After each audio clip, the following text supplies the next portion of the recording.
డయాబెటీస్‌ని check పెట్టేటటువంటి అంశం ఏదైనా ఉందా అసలు? దీని నుంచి బయటపడేటటువంటి పరిస్థితి ఉంటుందా అంటే, వాట్ ఈస్ యువర్ ఆన్సర్ అండి? ఇక్కడ వచ్చిన ప్రాబ్లం ఏంటంటే ఒకసారి మజిల్ మాస్ తగ్గిపోయింది అనుకోండి, శరీరం నుండి గ్లూకోజ్ యూటిలైజ్ అవ్వదు, ఖర్చు అవ్వదు అనమాట. ఉండిపోతుంది అలాగా. అది అలాగే పెరిగిపోతూ ఉంటుంది. కానీ డయాబెటీస్ ఉన్న వాళ్ళు క్రమేపీ సన్నబడిపోతూ ఉంటారనమాట. సో ఇలాంటప్పుడు ఎన్ని టాబ్లెట్స్ వాడినా కూడా టెంపరీగా ఆ గ్లూకోజ్ను కొంచెం కంట్రోల్ చేయడానికి ఉపయోగపడుతుందే తప్ప కొంచెం న్యాచురల్గా బాడీకి సపోర్ట్ చేసి ఈ డయాబెటీస్ని హ్యాండిల్ చేసేటటువంటి కెపాసిటీ ఉండదు. కానీ ఒక బెస్ట్ సప్లిమెంట్ అంటే సూటబుల్ సప్లిమెంట్, బ్యాలెన్స్డ్ సప్లిమెంట్ ఉండే విధంగా చూడాలి. ఆ కోవకు సంబంధించిందే డయాగ్రాండ్ అని చెప్పచ్చు. దీంట్లో 5 రకాల సోర్సెస్ తో కూడుకున్నటువంటి ప్రోటీన్ ఉంటుంది.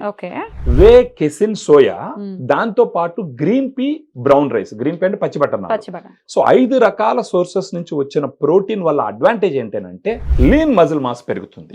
వన్స్ లీన్ మజిల్ మాస్ పెరిగిందంటే గ్లూకోజ్ ఖర్చు అవుతుంది, వాడాల్సిన టాబ్లెట్స్ తక్కువ ఉంటాయి, వాళ్ళ అలసట ఉండదు. ఎందుకంటే ఇది ప్రోటీన్ తీసుకుంటే రోజు మొత్తం మీద ఎనర్జెటిక్ గా ఉండే అవకాశం ఉంటుంది. ఫైబర్ కంటెంట్ కూడా ఉంది అని నేను ఇక్కడ చదవడం జరిగింది. అవును మేడం, దీంట్లో 14 grams fibre for 100 grams powder ఉంటుంది. దీని వల్ల అడ్వాంటేజ్ ఏంటంటే ఎక్కువగా ఆకలి పుట్టదు. ఇది స్లోగా అబ్జర్వ్ అవడం వల్ల ఇమ్మీడియట్ గా గ్లూకోజ్ పెరిగేటటువంటి ఛాన్సెస్ ఉండవు.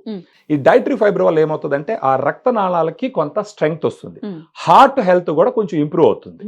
దానితో పాటు డయాగ్రాండ్ లో ఇంకొక 3 పోషకాలు ఉంటాయండి. ఐనోసిటాలు, తర్వాత L-కార్నిటిన్, టారిన్ అని కూడా ఉంటుంది. ఈ L-కార్నిటిన్, టారిన్ ముఖ్యంగా ఏం చేస్తుంది అంటే శరీరంలో ఉన్న ఫ్యాట్ ని బర్న్ చేసి వాళ్ళకి ఎనర్జీని ఇస్తుంది. యాక్చువల్ గా డయాబెటీస్ ఉన్న వాళ్ళల్లో ఫ్యాట్ కంటెంట్ ఎక్కువ ఉండకూడదు, మజిల్ కంటెంట్ ఉండొచ్చు. సో ఆ విధంగా ఎక్కువగా ఉన్న ఫ్యాట్ ని బర్న్ చేయడం వల్ల వాళ్ళ వెయిట్ రిడక్షన్ కూడా జరుగుతుంది.